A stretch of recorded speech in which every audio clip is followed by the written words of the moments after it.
We need to pull some Holdo maneuvers.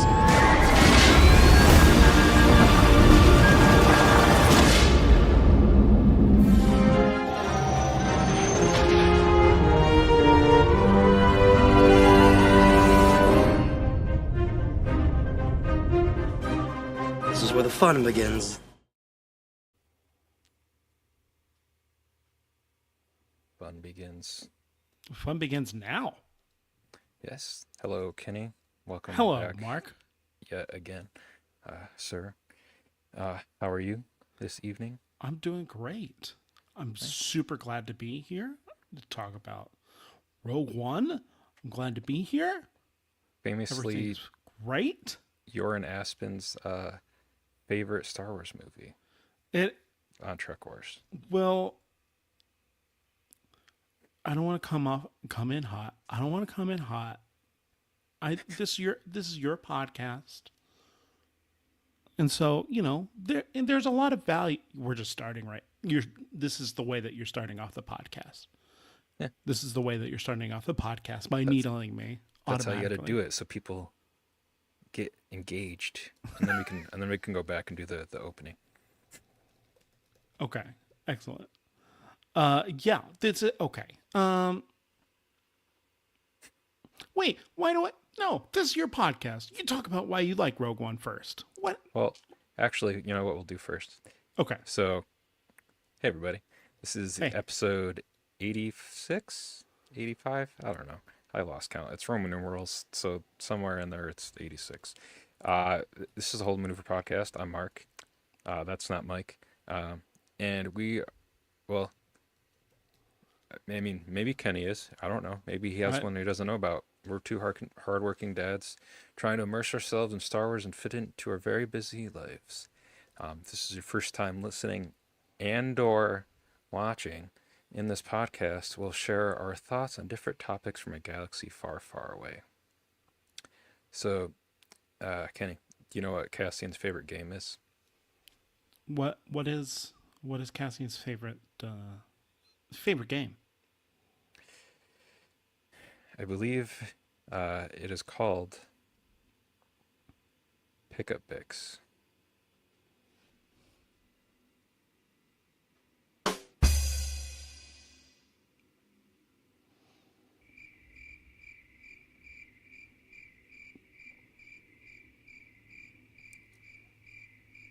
Or I guess in Cassian's case, try to pick up Bix, but then Bix leaves.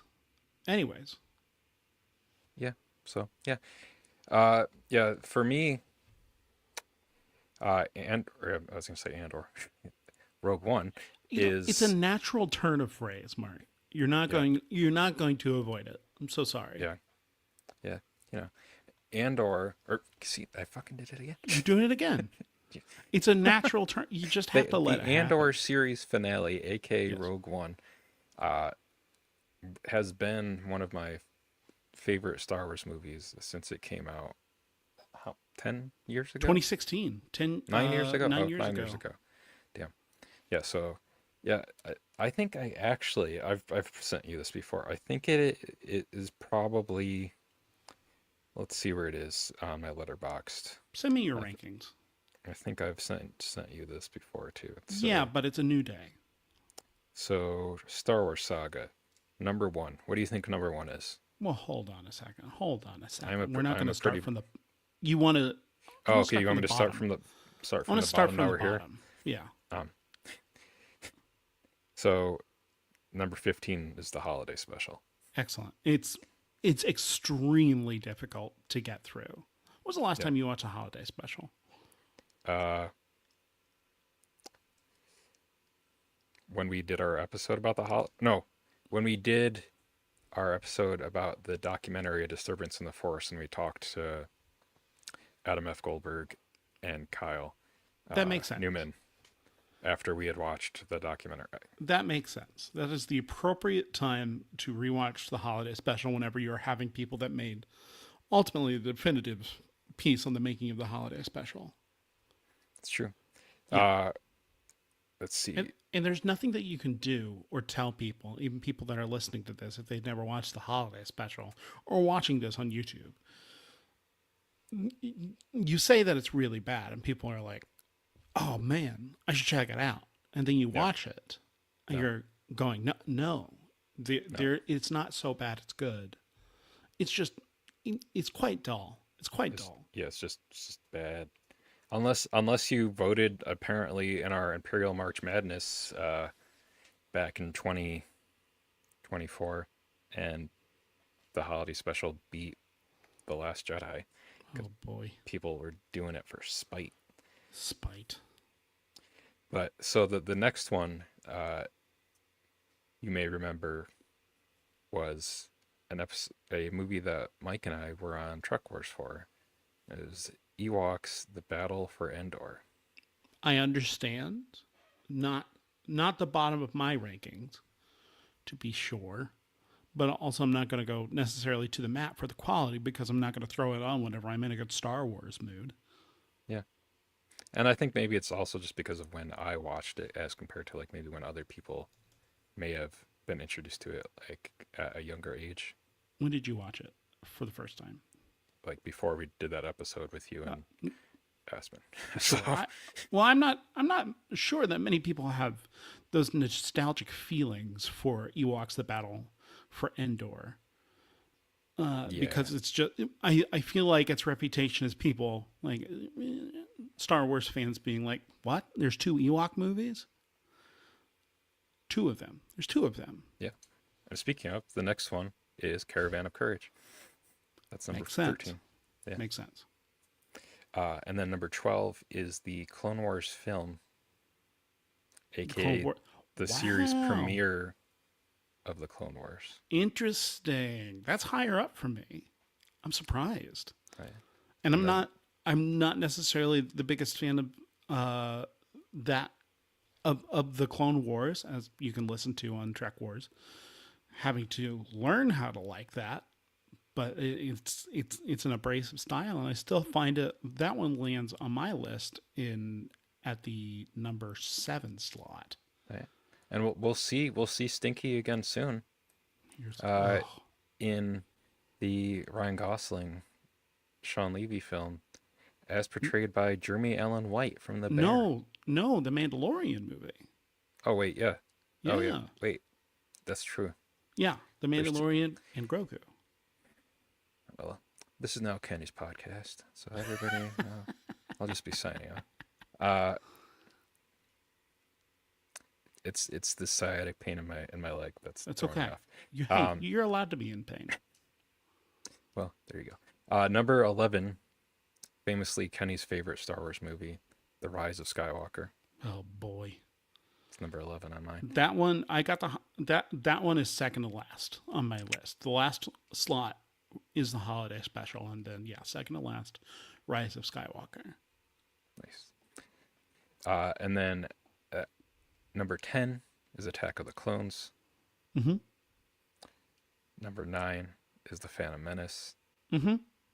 Number 8 is Solo. Interesting. I have that one. That one is also in the middle of my list, but I feel like I'm weirdly for Solo. Yeah, I like Solo. It's just in the middle. It is in the middle. Oh, we are almost to. We are in the middle of your list. Yes, that makes sense. Force Awakens is number 7. So episode 7 is number 7. That tracks. Yes. Episode 6 is number 6, Return of the Jedi. Mark, come on. I did not do that on purpose. It feels like you did that on purpose. No. Number 5 is The Last Jedi. Too low, but I'll let it slide. I know there's going to be some comments about what number 4 is. Uh-huh. Mm-hmm. But I think this is going to be like one of those things where it's, again, like what I was saying about the Ewoks movies, about like when you came to the film and like when it hit you at a certain part of your life. Mm-hmm. I will admit this is probably as high as it is because of nostalgia for me. Mm-hmm. And especially even after this year, again, like seeing it in theaters with my son, and seeing that was his first time seeing theaters. And What? yeah, Oh, well, well, because yeah. the movie came out when Yeah. a few months before he was born. Yeah. He was he was forming while it was in theaters.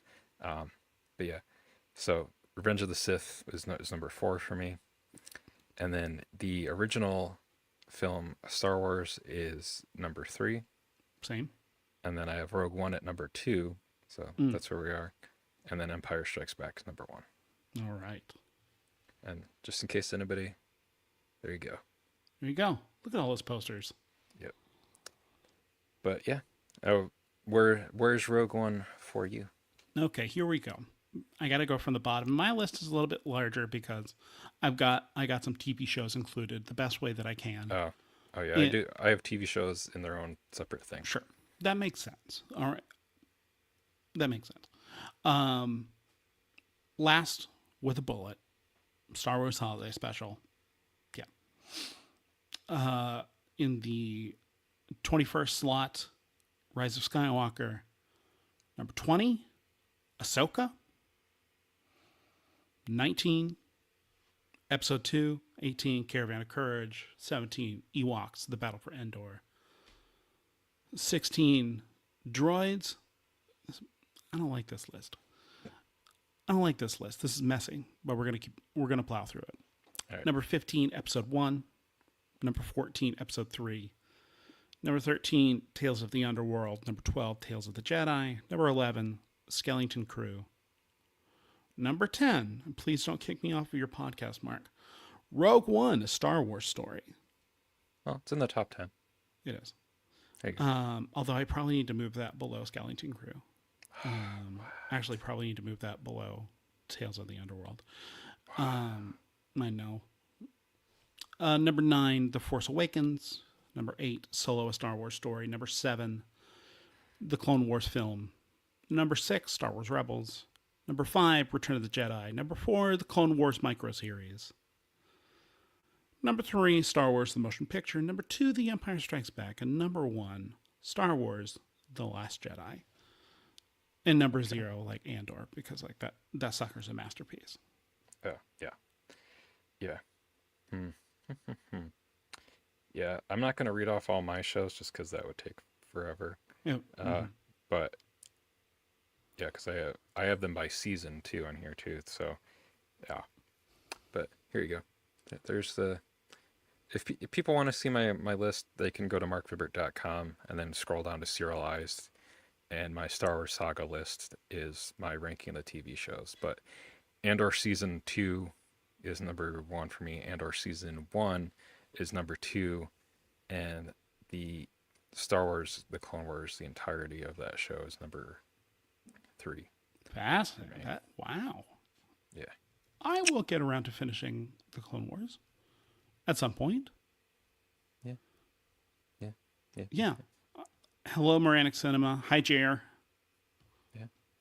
Oh, also the Ewoks animated series is the last one on the. That's your number TV 4? list. No, it's the last. That's your number 4? No. Andor Season 2, Andor Season 1, number 3, The Clone Wars, number 4, Ewoks, the animated series. Oh. Interesting. Oh. Anyways, I was going to actually ask you if your position on Rogue One had changed at all post watching Andor. Yes. Yes, it has. It went down. Wow. Yeah. Interesting. And make no mistake, whenever I approach Star Wars, every time I watch it, I approach it from any piece of Star Wars, I approach it from this is going to be the time where I'm going to try and find my way into it. I'm going to like it. Because I want to like things, and, you know, we only have so much time on this planet, so I'm going to try and really appreciate what everyone else appreciates about it. And Andor is just in a singular class. It is an excellent TV show, and is an excellent TV show for these trying times. It is articulate. It is got a clear POV. It's operating, and not only is it got a clear POV and coming down pretty hard on what its politics are and wearing its politics on its sleeve and telling you to get into this darn fight. And then you couple that with that Star Wars feeling, or the Star Wars aesthetics, because it's not exactly a Star Wars feeling. It's it expands what the notion of a Star Wars feeling is, that thing that we talked about so much on the Trek Wars podcast, that feeling of what makes Star Wars, and Andor expands what that feeling can be into the realm of the political thriller and more. Has clear POV, a ludicrous production budget that we will never see again, unless there's just an influx of cash for whatever the new thing is post-streaming, which there will be. That'll be called reverting. That's right. Unless they downsize, then it'll be called creaking. That's right. If you go really downsize, it'll be cricking. It's a crick. Depending on what your region of the United States is that you're living in. Let's go down to the crick. Yeah. There you go. And then Andor has a very specific style. It is allowed to take its time and not necessarily meditate, but it has expanded rhythms. Rogue One does not. Rogue One is a very lean film. Too lean, in my estimation. And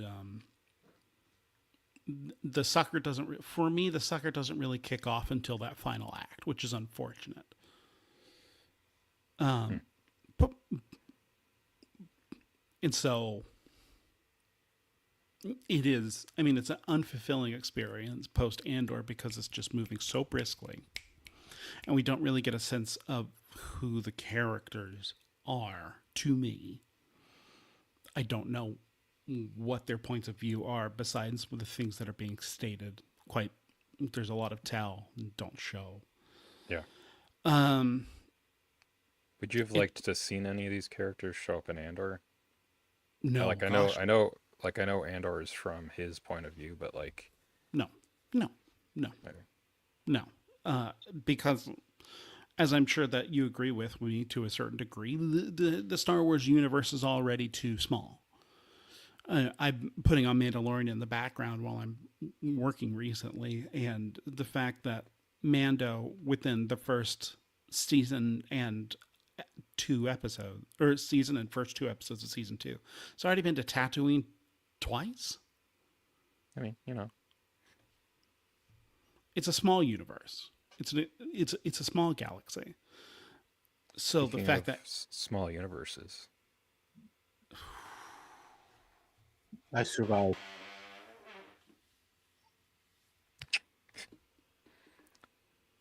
it's not the size of the Force; it's how you use it. Kenny was talking about how small the universe is, and that's when you joined. Yeah. So it's appropriate. Yeah. Hi, Mike. Hello, all. Hello, Kenny. Hello. It's been a minute. It's been a minute. How are you, buddy? Oh, life finds a way, I guess. Wrong franchise. That's the wrong franchise. But it's Although, what rings true. is there anybody? Well, actually, famously, our podcast is named after the crossover actor there. Yeah. There you go. General Holdo. General Holdo. There you From go. my favorite film, The Last Jedi. Favorite Star Wars film. Not my favorite film. My favorite film, not to be controversial, Star Trek 6. Anyways. Which famously lost to the holiday special and Imperial March Madness. Not Star Trek 6, The Last Jedi. Yeah. Yeah. Star Trek 6 wasn't even on the board.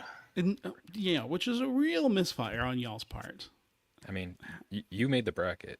I did made- make the bracket. I then made the art for the bracket, Thank you. but you compiled the bracket. I mean, Yeah. speaking of, that bracket was marvelous. So we Thank can't you. we can't shit on that too hard. Well, we can shit on the results. Yes, Yeah. we can. That's Oh, But not not yeah. the bracket itself. The bracket itself couldn't have been better. It was so good. Yeah. Yeah. That was fun. That was very quickly. fun to put together. quickly, Mike. Andor Mhm. season 2, since you have not been on for Andor season 2. Andor season 2 was phenomenal. Like, There you go. I just wanted to keep going. Well, luckily for you, we watched Rogue One, and it did keep going. Because Rogue One is the Andor series finale. I've never been one to fall in love with costuming, but Andor, I fell in love with the costuming on. And then, man, I wanted more. So much more. Yeah. But you know you shouldn't. Indulge. And And it's funny because Andor season 2 also ruins Kevin Smith's Star Wars commentary about how contractors knew what they were getting into, in my opinion. Oh, Because they weren't contractors, they were forced laborers. Well, that's the folks that are. It's a more complex operation, right? They've got to have contract laborers that are coming to actually like put the pieces. Did they, Well, though? Yeah. no, not necessarily. we don't know. I don't know. I mean, it did have a massive flaw built into it. Was that by design or? Yes, that's Poor famously contracting. what this movie is about. Mm-hmm. That's literally what the point of this movie is. I know. But yeah, This sucker over my shoulder too, because oh, yeah. Mark's not the only one that has a TV in a room. Mine, you can't. I'm sitting. You couldn't be. I'd have to like rearrange the TV to see mine. I put it on. Well, we'll Go wait. on, we've got time. Hold on. You should have been doing that before you came on. That's true. You Yeah. gotta worry about stage picture. But yeah, Mike, how? So Kenny and I were saying where the movie ranks for us and our overall Star Wars. Where is Rogue 2. One? 2. Oh, look, there you go. 2. What's number 1? Empire, All right, what's number 3? the original. Oh, yeah, Mike and I have the same top 3. Interesting. Damn There it, you camera, stay. There it goes. There Just it use goes. the Force. Yeah, man. I'm trying to use the Force. The Force is not with me. And then I'll unblur myself. Very good. I see what you did. There you go. Getting that screen up there. So I'm coming in swinging violently that Rogue One is. There it goes. There it goes. There's that camera goes.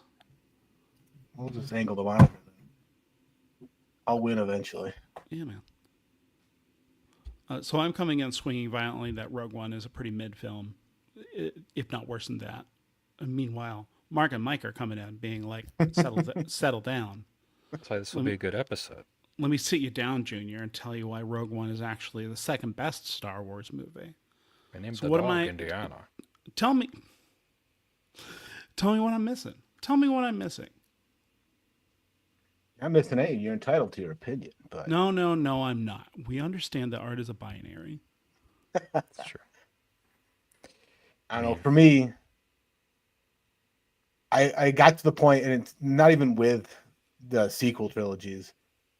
It just everything felt repetitive. Like it was all like I got sick of hearing about the Skywalkers early on. Mhm. So this came along, and it was like there's no known people unless you like real major characters in the main plot. It came out like I don't remember the exact timeline of where it fell. I think it was like right after Force Awakens, maybe. I can't remember exactly. Yeah, it was Force Awakens, Rogue One, Last Jedi, Solo, Rise of Skywalker. Like I liked Force Awakens. It like reinvigorated Star Wars for like everyone. But I was still like, man, I wish it was something other than Skywalkers. And boom, this came out. It didn't rely on the Force. It didn't rely on the Jedis. It didn't rely on lightsaber fights. And it felt more obviously you could probably take this story and make it any other genre and it would have been felt the same, but Mm-hmm. it just felt like you finally got to feel ground level with what's going on in the Empire. Mm-hmm. And not this higher echelon of stuff going on.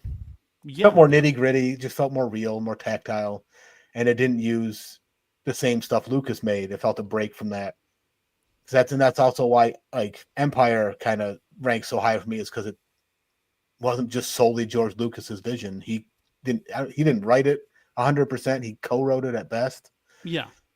So it was a break from Star Wars. Empire is the one that George Lucas is checked out of the most in the development process, as much as a control person like George Lucas can check out, which is why Empire is like his least favorite one, if I recall correct. If the lore of George Lucas stands firmly all these days later. Interesting. Well, I mean, also famously when it came out, like it basically got the same reaction as The Last Jedi when that came out. Yeah. So, but there wasn't the internet then, so yeah. Al Gore hadn't made it yet. Yeah. Yes. Well, I was also asking Kenny too, is if Andor affected how he saw Rogue One, and he said it made it worse. Yeah. Yeah. I can kind of agree with that to an extent. How so? Andor was just, there was more story, there was more stuff building, where Rogue One kind of rushed it. I had to rush it all because they had a shorter time frame. Mm-hmm. And I don't think Andor needed to tie into Rogue One. I thought Rogue One should have been its own thing, in my opinion, not have anything to do with the series, because there's no way Rogue One was going to survive in all its glory with how good Andor was. In my opinion, there's no way for it to. Yeah, and also Tony Gilroy was able to reverse engineer as much as he could from the information. I sent you guys a message because there's a line that like Cassian is in like a cell in this when they're at Saw's place on Jeddah, and he's like, I've never been in a cell before, and I was like, Kino, Like I said in the text message, it was a forced labor camp. It wasn't a prison. Well, a bit Technicality. of both. Bit of both. It's Mike. Are you saying that it's true from a certain point of view? I'm saying if you believe it, it's true, as George Costanza told us. It's not a lie if you believe it. Not a lie if you believe it. It also says that Cassian has been in the fight since he was 6 years old. It's true. Also, like Cassa. And also, I'm so glad that Tony Gilroy didn't hold firm to some of these notions and instead allowed canon to be bendable. People misremember things all the time. Yeah. We did get the origin story for Rebellions Are Built on Hope. Yeah, it was a hotel. It was a hotel guy? Yeah, hotel clerk. Yeah.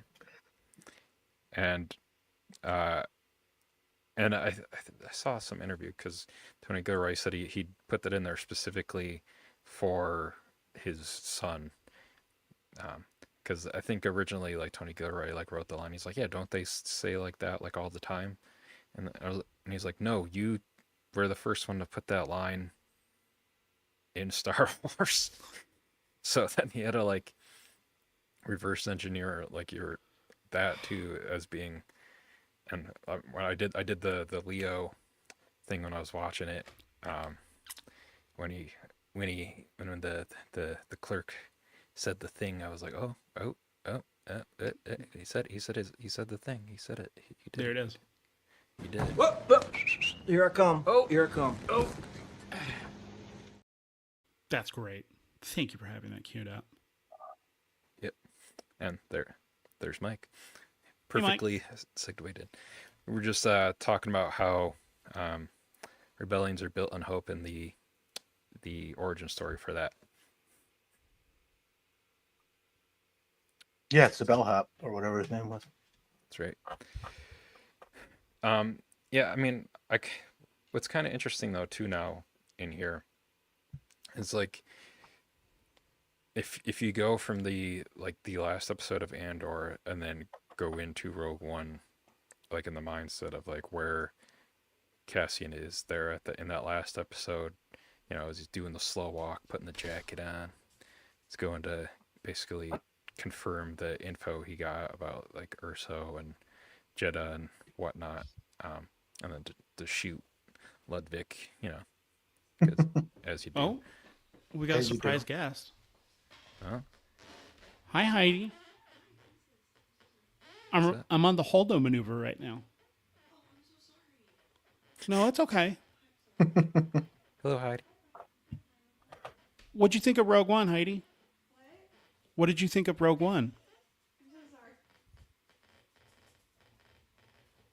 Hi, I'm so sorry. You're fine. Bother you guys. I'm so sorry. No worries here. Oh, hi. It's okay. We're just streaming. Hi. Okay, great. We're just live. From a very late nap. Look at all these cute gentlemen. What'd you think of Rogue One, Heidi? What did I think it's bad. I think it's not good. Well, all right, bye, Heidi. After seeing, I mean, it's like, look, I know I just woke up from a nap and it's really late, but hear me out, guys. You don't know me, but hear me out. Andor's so good. It's like, it's insanely good. And then you think, oh, surely this movie will be better. No, it's so much worse. It's When did bad. you It's first so watch this actively movie? Bad. What? In what order? Like, did you watch Andor then the movie? I Or mean, I've did you seen see the movie then before. Andor? I've Yeah. seen Okay. Rogue One before. We actually saw it together back in 2016 at the Yeah. Regal Westgate. Yes. First show. Mm-hmm. We weren't dating. We weren't dating. I was actually there with my other girlfriend. No, my I got another another guess. girlfriend at the time. Yes, another girlfriend. Listen And to I've seen Bragger over there. Yeah, and I've seen it before, and it was better, but It was better. upon further reflection, it's worse. Oh, I agree. After watching Andor, Rogue One, it loses its luster. But Yeah. Yeah, because you can see what it could have been. Yes. And also, I just read some pieces from, I think it's talkingpictures.wordpress.com, What a which mouthful. is a dicey sounding website. And also, Do they have an SSL? I think so. I think that they have an SSL. I'm going to go. Why? I don't have a bra on, and it just feels. I feel very. well, none of us have one on Fine. either. It's okay. And I none of feel us have one either. I know, but your fellas. Your not boys? Not that matters. You can wear a bra. I support It's called a anyone who man's wants ear. to wear one. I just. A I'm gonna bro. go. Yeah. Bye. You're very cute boys. Thank Okay, you. let's go. Well, I mean, famously, Carrie Fisher said they didn't have bras in outer space. That's what George Lucas told her. Yeah, so that's why Princess Leia doesn't wear one. Yeah. So, I mean, there you go. So, there you go. To go back to Make a segue, Kenny. to go back to my point where I was reading these two pretty darn well researched pieces from, I think it's talkingpictures.wordpress.com, about the production of Rogue One and what the alternate versions are, just from the materials and the interviews that we have. Rogue One was a weird shoot that is emblematic of the Disney era of films. I believe the only one that had a smooth production that anyone is on record about talking about was The Last Jedi. That one was pretty much the same from beginning to Right. end, and Rogue One had the... Actually, you know what I just thought of? Isn't this shot that Disney Plus is using, isn't that not even in the movie? Yes, that is what Gareth Edwards called indie hour, Yeah. where they would just shoot things that looked cool. Which Yeah. makes sense, because if you watch Gareth Edwards' other movies, because they're all, including Rogue One, they're all visually very striking. Oh, Godzilla. I Yeah, thought. I just thought of that when I was like, oh yeah, this shot Yeah. isn't in the movie. It's not, no. That's funny. But it does I look believe the one problem area I had with Rogue One entirely from the beginning was the Vader scene at the end, and the Leia scene. Oh, I 'cause it thought kinda that was feels complete, like tacked on. and I read that Disney made them put that in there. No. I thought I thought I read like they didn't want to keep it in there, and Disney said, "Well, you better keep it in there, or we won't release it," or some stupid I think nonsense it was, like that. I think something where it was like it wanted to end on some kind of an up note, like not to just like What's end more with. positive than a planet blowing up in the name of saving the universe? I mean, we can't ever really know until these folks go on the record and say what the absolute most candid thing is. Yeah. What we do know is that Darth Vader was in some version of this movie beforehand, like even the previous version of it Oh yeah. that Well, they yeah, had like there's filmed. the stuff with Krennic there too. Yeah. Yeah, which also it also feels tacked on, like Disney being like the movie's not working. Careful not to We choke need on your Vader. We need something to aspirations. tie it. Exactly, Yeah, I mean, but like he's got to do his dad jokes. He's a dad. that's true. He doesn't know he's a dad at this point. But he's got the sense of humor. He's got. Once you become a dad, even if you don't know you're a dad, you still get the dad joke humor. Apology accepted, Captain Nita. The guy's dead on the floor. What are you talking about? Yeah, That's one thing Vader is known for is his sense of humor. his dry wit. He's got good timing. I gotta say, he knows the value of silence. Except when he jumps. Would you saying and his someone else timing has is the high fire? ground. He doesn't have that good of timing. Yeah, it is pretty. Nice burn, Mike. Almost lost my legs on that one. It costs you an arm and 2 legs. Because he already lost the other arm. Anyways. Yeah, like the other thing here too is like what's kind of interesting is that the way that we've seen Saw through Wars, lies, deception, or gullet. Between like Clone Wars, Rebels, the Jedi Fallen Order video game, He's got many looks with an through EWK, not LOOK. That's true. bald, fro. Saw is such an interesting character in Rogue One because to me, it seems like a whole bunch of folks going, just telling us that he's a bad dude. We really don't get that much time with him, but he's also Forrest Whitaker, so automatically I'm going important character. Yeah. This was I think shortly he's after he won the Oscar, wasn't it? When did he win The Last King of Scotland, Mark? Look it up. Hey Siri, when did Forrest Whitaker win the Oscar for The Last King of Scotland?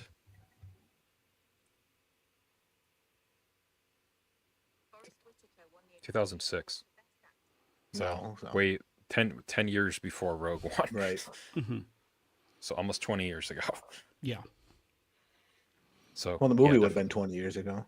Yeah, definitely not just before Rogue One. Nope, definitely not. I think his character is also one of the ones that kind of was affected with all of the reworking of the film too, because that's also why like he's got these kind of different looks in the movie too. Like he was like I think he was supposed to look one way, like with the bald look, and like he was gonna still be. I think he's still supposed to be bald, like when we see him in modern day. And I think like even in, I think that's why, because in Rebels, when he shows up in Rebels, like that look and that appearance is based off of like how he was meant to look in the entirety of Rogue One. So that's why he's still bald in that, even though it's like supposed to be, I think, maybe a couple months, like when he shows up in that before the events of Rogue One. Maybe his hair just grows really fast. I don't know. Extremely fast. I was going to bring up the Andor part. Like, Just to say. did his breathing problem happen because of whatever the heck that weapon was in Andor? I can't remember. He's breathing the fuel. Right. Yeah, that's what it is. Yeah. Could that make your hair grow differently? Could it be the fuel? Mark, that's some pretty good headcanon. You gotta say that's some pretty good headcanon. I know you don't want to, but that's some good headcanon. That's the best kind of canon is head canon. And especially on the road. Hey, Marc $20, Vibbert. $20. Mark What? Marcus Vibbert. Just get a bucket of popcorn and keep it cannon. So tell us about your trip from Arizona to San Francisco, Mark. Yeah, apparently it was very eventful. Nope, I was by myself for a 10-hour drive. Oh, It was- that sounds really lovely. It was very boring. Oh, never mind. Yeah, the only thing that was next to me in that seat was my Bucket of popcorn? Nope, just a box of records. One of them being my Rogue One vinyl collection. Cool. Yeah, by one Mr. Michael Giacchino. Who had like 6 weeks to throw the soundtrack together for Rogue One? Completely different soundtrack from a completely different composer. Yeah, there you go. Oh, that's I want that sucker as a Blu-ray cover. That's a great cover. Yes. Look at this. Look at this. Look at that. Look at that. Look at that. Yeah, that. You Look got at that. Look at there's our guy, Cassian. There's our guy. There's Jin. It's K2. Now So, there K2. There's a character that Darth I, Vader. as much as I don't have fond feelings about Rogue One, K2SO comes out unscathed. Okay.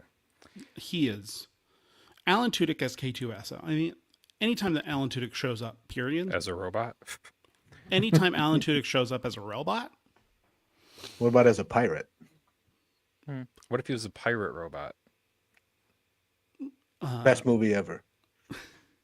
Pirates of the Caribbean 8. no, that's starring Skeleton Alan Crew. Tudyk as a. Skeleton Crew. Oh yeah, what Yeah, the with the hell? pirate robot. He should have been in that.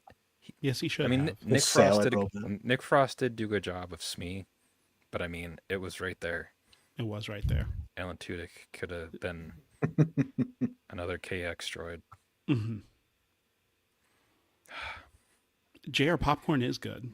We were this close to greatness.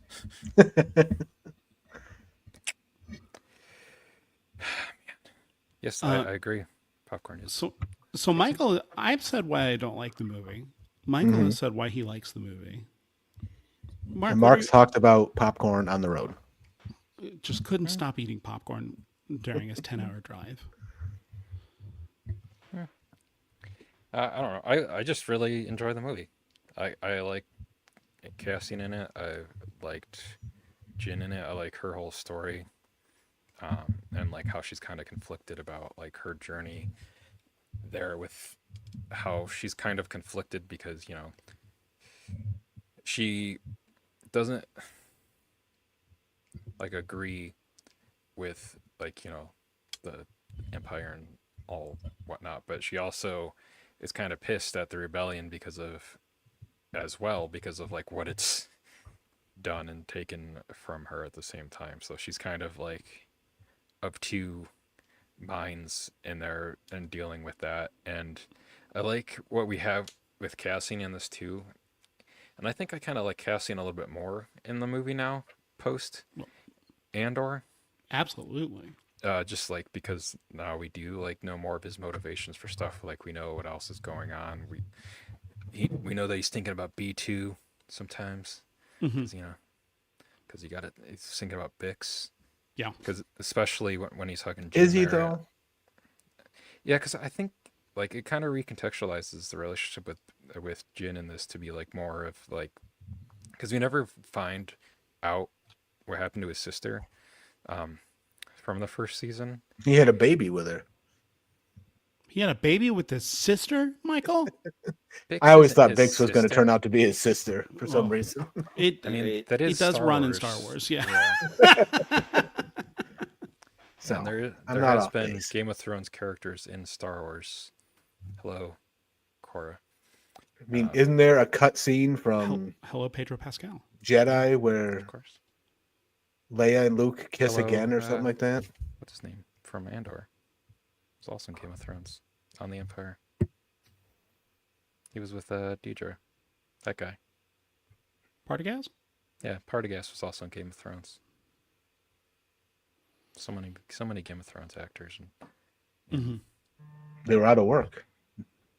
Easy to find. I mean, Yeah. you just normally cast a British actor to play somebody in the Empire. That's The kinda villain. That's how it works. It's true. Yeah.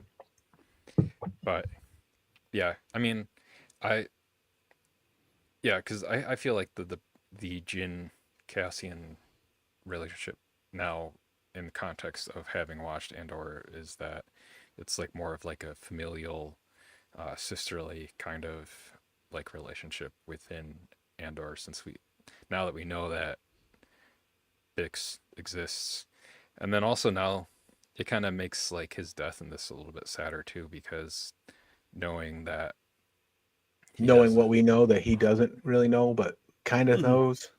Yeah, like that. Yeah, he and Bix have a kid out there, so it makes it a little bit sadder. I think the one thing though is that I wish that maybe we got a little bit more of K2 in the Andor series, because like we get him in for the last 2 episodes or so, but I do kind of wish that we got a little bit more with him in there. But What episode did they take the droid versus him showing up as on their side? They took him in the Gorman Massacre, episode 8 of season 2. yeah, I was trying to think if it was one of those breaks where it's like 5 years later, he's up and running finally. They booted him up in the next episode. That was the end of that chunk of episodes. I couldn't remember off the top and of then my head. and then it's supposed to be a year later when we. Right. I thought for some reason I was thinking they took him and then it took him like 2 years to even get him to where they wanted him. Well, and then because I think But I love, speaking of K2, his introduction in Rogue One is just great. It's great. It's really great. He just chokeslams the shit out of Do not resist. Well, he says, "Congratulations, you're being rescued." I thought it was when she burst out the door and he just grabbed her and just like slams her to the ground. Yeah. Yeah. Yeah. Then he looks down and says, Oh yeah. "Congratulations, you're being rescued." Okay. Yeah, that's basically what I'm saying. It's like first he just like clotheslines her to hell and Naturally. picks her up and be like, congratulations. Yeah. Yeah. Well, and then like there's this stuff too with Jin later on where she's like, what if they miss you and hit me? He's like, that doesn't sound so bad to me, and then just slowly lets the bag fall out of his hands onto the ground. I just like that, like the slow letting the bag fall. Now, Alan Tudyk, was he live on set doing this? Do we know? Yeah, because famously there's a thing so that like in certain scenes he's on stilts so that he's at the height of K2. But when they're shooting stuff where it would be like unsafe for him to be on stilts, so like when they're in Jordan shooting some of that stuff on Jeddah, he has like a backpack on with like basically like this prop of like a cutout of K2's head above him. And I think there was like some story where like Diego Luna said to Anthony, he's like, you got to take that shit off. I can't take you seriously with the like with the right, like the backpack and the head on above you. Were we ever supposed to take K2 seriously though? When he dies. When he dies. There's a fresh one if you mouth off again. I like that. Oh yeah, that was another thing that made me laugh in this though too. When I was watching it again, where he's like, "I'm taking these prisoners to imprison them in prison." So funny. Where did they get that personality matrix? Also, I don't actually want that answered. Don't actually explain where that came from. Well, I think like there was a comic book that explained like how Cassian and K2 like got together and like how they reprogrammed and everything. But Tony Gilroy retconned that when they did season 2 of Andor, because he's like, oh, I wanted to do that. I'm not going to pay attention. This is mine now. There's no way that they would have known whenever they were writing a one-shot comic that there would have been a 2-season Star Wars TV show.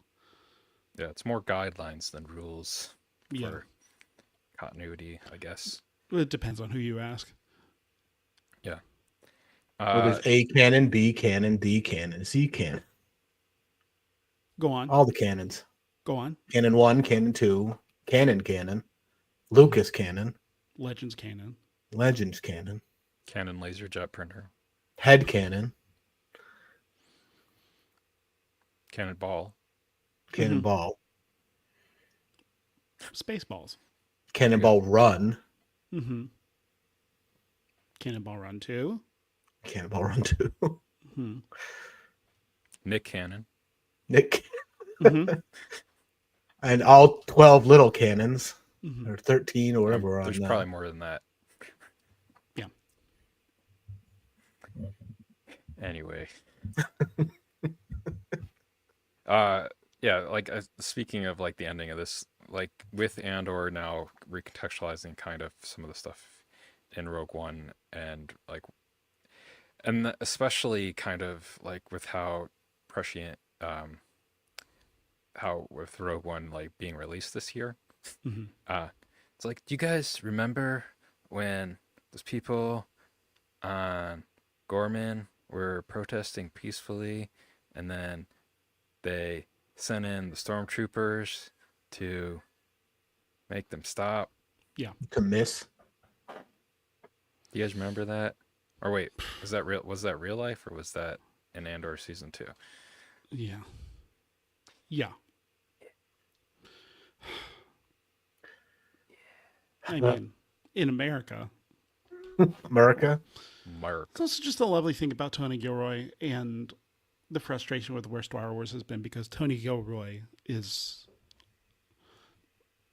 Star Wars can be whatever it wants to be to whoever is behind the thing. And also what is refreshing about Tony Gilroy, and to y'all's point of Rogue One feeling different, is that the frustration that Star Wars has been so much about itself. Yes, very much so. And then Rogue One seems to come in and is off the beaten path. I, of course, have those frustrations because I still, whatever, what have you. And also, it's providing a fresh lens to look at these things. And then Andor comes along, and Tony Gilroy has this love of history and politics and all of these other spheres of influence, and bringing this and using Star Wars as the lens to focus this. And suddenly we have a very powerful punch that, if it wasn't necessarily through the lens of Star Wars, people would be kind of wondering. It allows the medicine that we very much need to go down smoother, because we get our good toys. Because if you were talking about like pitching a television show about, the struggles under a fascist government without the lens of Star Wars, then it'd be a much tougher pill to swallow. Seems like homework. This doesn't necessarily seem like homework. You could Agreed. basically do the same show and just like set it in like World War II. Yes. Right, and that's kind of my point earlier. Was like you could take Rogue One and set it in World War II, and it'd fit. Mm-hmm. Yeah. I mean, there you go. Just throw Tom Cruise in there and call it an action movie. You already have stormtroopers. Mm-hmm. Truly. Yeah. But yeah. So Did Rogue One go up in your estimation after you watched it, Mark? Yeah, or did you pull a Michael and did it go down? I mean, it stayed the same in my ranking, but it definitely lost some luster just because Andor was so good. Well, what are your rankings, Mike? Well, we know the top Empire, 3. Rogue One, whatever the Star hell. Wars. You said New Star Hope. Wars was number 3. Yeah. Yeah. Trying to Interesting remember that the title, going- which is right here. I could have just turned here and looked there. Got it. But I don't remember. Like, I got to go back and look. I have it on whatever that's what it's Letterboxd. called. Yeah. Here, Go let me- back and look what I did. Oh, he's just gonna bring it up on a screen. I was gonna be like, let's see if I can beat. You probably can because I don't.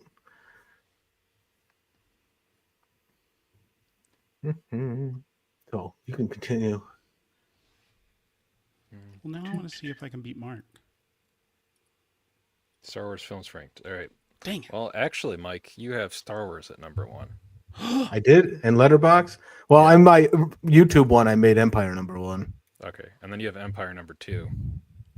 And then you have Rogue No. One number 3. Well, you know what? That's why I hate ranking things, because it changes based on the time. How dare you? And then you have Force Awakens number 4. That's right. And then you have Last Jedi number 5. I like Last Jedi. And then you have Solo number 6. Solo is underrated. Solo is surprisingly underrated. If you ever Yeah, want to for- have me on to have a lukewarm defense of Solo, because I think the last 30 minutes of that movie, you could check out after the Kessel Run. The movie's done, and then the movie keeps going for another 30 minutes about things that you don't really care about. We can do a Solo Redux episode. Good. 'Cause we did do That's one just- episode with Ralph about it, because Ralph is a big Solo fan. Bring them back.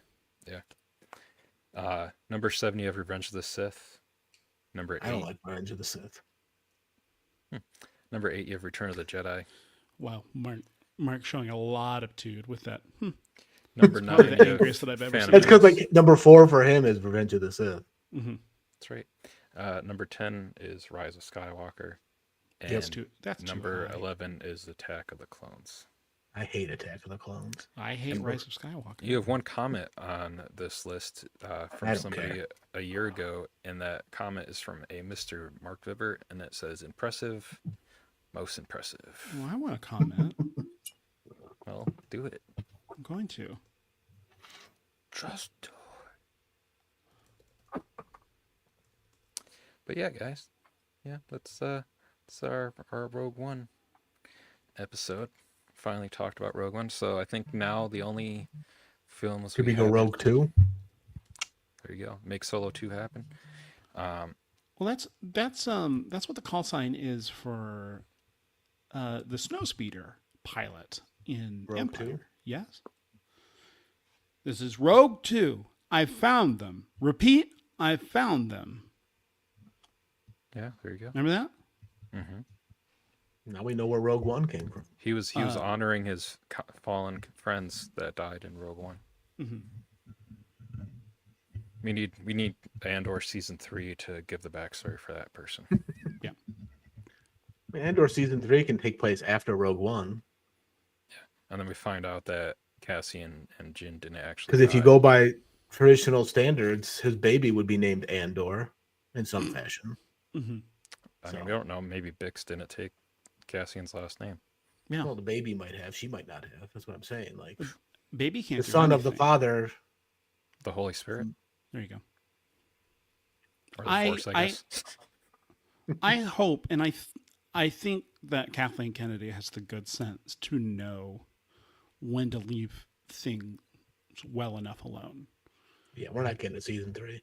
We Yeah. don't need to see a baby stand up and say his last name's Skywalker. Well, yeah, because if they were gonna do a Oh, season that's 3, right, yeah. what they would have done was not done 4 years in the manner of 4 weeks in season 2. They would have done basically what the original plan was, to do 5 seasons, and each season was a year. Mm-hmm. Right. 'Cause that's why season 1 is a year, crammed it all in. and then season 2 is 4 years. Mhm. So, I guess we'll ask you that, Mike, because I asked Kenny that last time. Would you have rather we had 5 seasons and then each season was a year? Or I mean, do you not like- necessarily, we don't need 5, I guess. I would rather have had more, yes. yeah, or maybe like I feel there's area. like I don't know 3. specific areas, but I definitely feel there's more explanation needed in certain parts that they could have expounded on. maybe 3 seasons, so that way like season 1 is like Act 1, season 2 is Act 2, Yeah, 3 seasons for sure. and I then mean, Rogue One's 4 the epilogue, basically. You probably could push it to 4, but I don't think you could go 5. Be interesting. Yeah, because I feel like there would be some diminishing returns, Mhm. as opposed to. I'm probably sure that I said this in the Andor episodes. But they knew when to. Tony Gilroy knew when to get out. Those folks knew when to get out. They knew, and they leave us wanting more. And also, I think that we have enough of a media diet now to realize that how wildly special what we got was. That was going to be I mean- the last question I was going to ask you actually too, is because famously Tony Gilroy kind of sort of took over for Gareth Edwards for Rogue One. Do you feel like if maybe with like how Andor turned out, if Tony Gilroy had done Rogue One the entire time, do you think maybe Rogue One would have turned out somewhat differently? It would have been closer to the vibe of the Andor series, and that maybe you would have liked it more, Kenny? I think it would have been a lot more not relaxed is the wrong word. But like I said at the beginning, this movie moves at a brisk pace. It feels like it is cut down to the bone. Which also just adds to a lot of whiplash because Andor takes its time and there's a lot of tension and release. And I feel like Rogue One, there's not that much in terms of like setting up tension and then releasing with catharsis. Instead, it's just kind of busy moving through set pieces. So I feel like ultimately they can get to that last chunk that works, which is all of the Scarif stuff. Scarif works. I feel like Scarif works in spite of itself. Yeah, I think that's Yeah, the most three-party reworked part of summer. the movie too. I think Scarif is like one of the most reworked parts of the film too, from like what it originally was. Too, Yeah. because like especially if you go back and watch like the original, I think teaser or one of the trailers, there's lots of footage in that trailer of like different, and like apparently there's like different ways that K2 died. Yes. Yeah, there's like a whole bunch of different stuff happens. Yeah. Yeah, they get the data. I believe that they get they get the plans and then they run to another tower Yeah. as And there's- opposed to I think that's in one of the posters too, where it like shows all of them like Yeah. running on the beach. So Yes. like there's like residual stuff in the marketing from one version of the movie that's still like, I mean, that's still available. It's like it. it's it literally kind in of- the background of Disney Plus. I feel like, and this is just informed conjecture, but I feel like the original structure was, they bust Jin out of prison, or no, not even necessarily that. The beginning happens the way that it does. Some point, Jin is taken in by the rebellion, and I feel like they went to go see Galen first, then Saw Gerrera, then all of the stuff with Scarif. So it feels flipped, and also it feels like there is so much more to Saw that we didn't get. Would you like to play a game? Exactly, Mike. He's He's such got a an whole interesting- franchise. Yeah, it's such an interesting wrinkle into the fabric of Star Wars, and I feel like if you would introduce this character, you would talk a lot more about what this means to the world thematically, to these characters, how this stands in opposition to the rebellion, and we don't really get much of that in Rogue One. It's just kind of touched on, and then we're off to the next. We're off to the Death Star blowing up Jeddah. Yeah. Jeddah, brand new idea.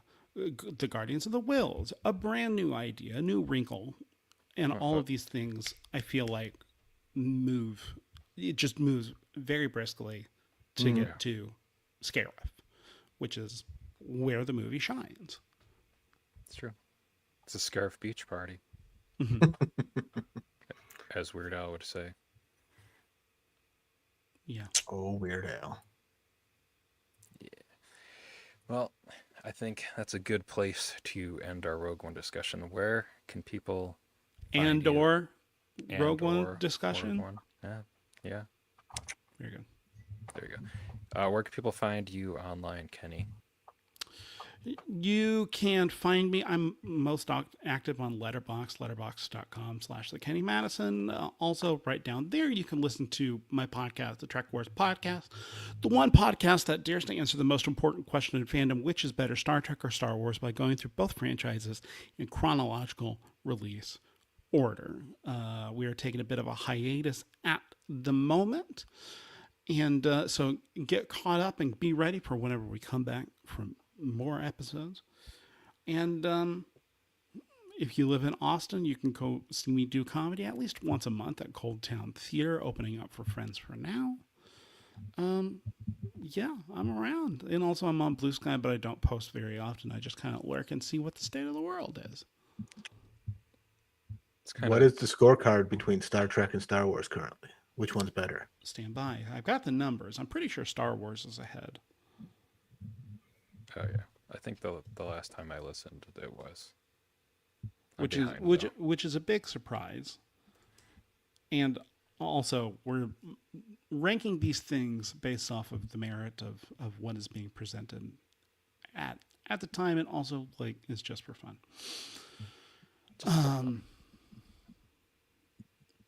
What are the numbers? Yes, as of our 100th, we've got 85 rankings here.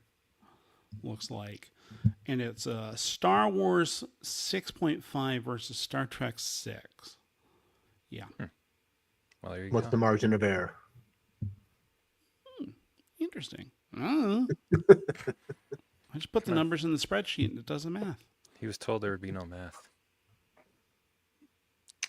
I didn't ask him to do math. I asked him for the answer. Mm-hmm. Which involves math. You said the spreadsheet did the math. The spreadsheet did do the math. That's true. Yeah. How do we know Microsoft Excel isn't biased in Star Wars' favor? That's a great question. More than likely it is, because I feel like... Well, I mean, Microsoft phones are droids, so... There you go. Famously, if you see a droid phone commercial, it'll say very small on the screen that that's a trademark of Lucasfilm, because they own the word droid. Outstanding. But yeah, for Mike and I, you can find the Holdo Maneuver. Micah? Yeah, Micah. That's right. You can find us at holdomaneuver.com, or if you're bad at spelling, you can go to holdopod.com. This guy is. And then Holdopod is also our handle on all the places, Instagram, Blue Sky. Well, it's holopod.com on Blue Sky, because, you know, that's how Blue Sky works with their handles. Mm-hmm. But yeah, it's gonna do it for us for this episode of the Holdo Maneuver. Thank you again for joining us, Kenny. Oh yes, thank you. Always a pleasure. My absolute pleasure. Thank you so much for having me on to talk about this movie that is on He record as being your despises- favorite Star Wars movie. it's not my favorite, and also I feel like there is a certain sect of I feel like, to introduce a brand new thinking process, I think a lot of it has to do with, I think, the dog whistling that I think people that like Rogue One, or rather the internet community at large, of being like, Rogue One's awesome, Rogue One's the best. And I think it all has to do with that Darth Vader lightsaber scene. And I was having this discussion with... Did you notice how none of us brought that up as being a favorite part of the movie? Yeah. I actually said they didn't need it. Yeah. Yeah. You don't need it. No, it was overkill. Yeah, and I feel like that folks are like, that's badass. It's kind of a dog whistle for larger problems. Does that make sense? Yeah. Yes. To an extent. So what you're Great. That's saying a is brand new thought. that Mike and I are knuff Dogs. because of the way that we enjoy the movie. Yeah. But the You're other people racist, sexist pigs. are Or insults. Knuff. Mm-hmm. That's right. There you go. That's exactly what I'm saying. Well, there you go. All right, everybody. So, fuck patriarchy, abolish ICE. And as always, we are grateful to George Lucas for creating the Star Wars universe. Oh dear. Thank the maker. Bye, everybody.